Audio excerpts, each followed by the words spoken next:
Welcome back to another new exciting video, guys. Finally, OpenAI Codex got a new feature and its name is Subagent. Previously inside Cloud Code this Subagent feature was there, and now it is available inside OpenAI Codex. And in this video I will show you the full process that how you can use this Subagent, and I am using this Codex extension inside VS Code. If you are using Codex through CLI or in their official codex.com website, the procedure is same, and I'm showing you inside this extension and you can apply to that anywhere.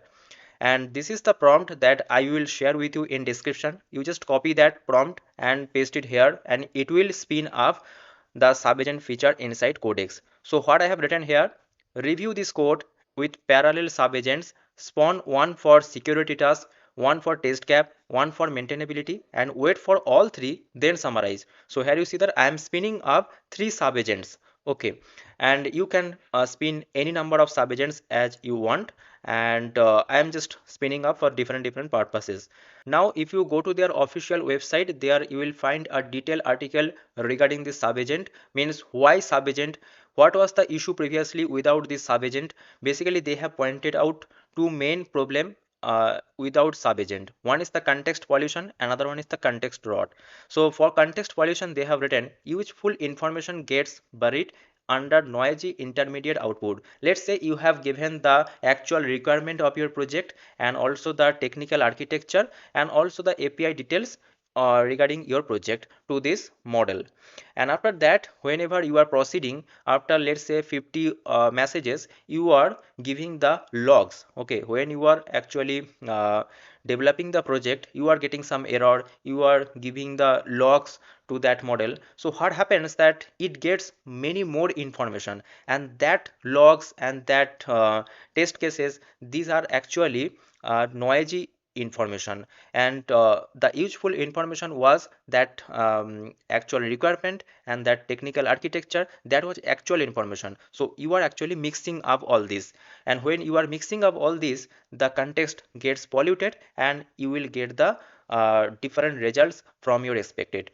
And that is why here you see context rot. This is actually very dangerous, and performance degrades as the conversation fills up with less relevant details. So you are actually providing the less relevant details than the actual. And now to solve this, here you see they have introduced the sub-agent workflows, and keep the main agent focused on requirement, decision, and final output, and specialized sub-agents in parallel you have to run for exploration, test, and log analysis, and return the summaries from sub-agents instead of raw intermediate output. And that's why if you want to spin up these sub-agents, then this is the prompt that you need to provide.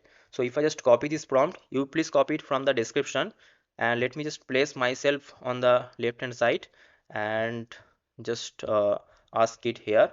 And by the way, you can install this extension from the VS Code extension marketplace. Just write this codex here, and you will find that this is the official OpenAI extension. Okay, now I am currently inside my project. You can select any of the model as your choice. Okay, and I am just sending it, and here you see that it will think and then it will respond. And one thing is that, okay, it is running this. Let me just show you the actual logs.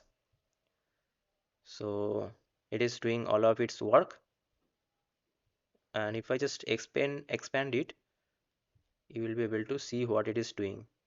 So let me just show you. Here you see that created Planck with the instruction, created Darwin with the instruction, created Linus with the instruction.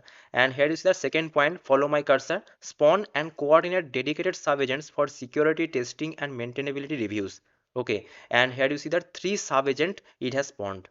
So that means three subagents currently working for my different purposes like security, testing, and maintainability. Okay, not one agent working, three background agent working. So this is the actual beauty of this codex subagent. Okay, so this was the thing that I wanted to share with you guys. I think this video was really helpful for you. You also please try it inside codex and let me know your experience, your thought with this feature. And if you are new to this channel, please don't forget to subscribe this channel, don't forget to like this video also. See you guys in the next video. Thanks for watching. Bye bye, take care. And as the result will take some time, so that's why I'm concluding this video here. The process is same. You please try it and let me know.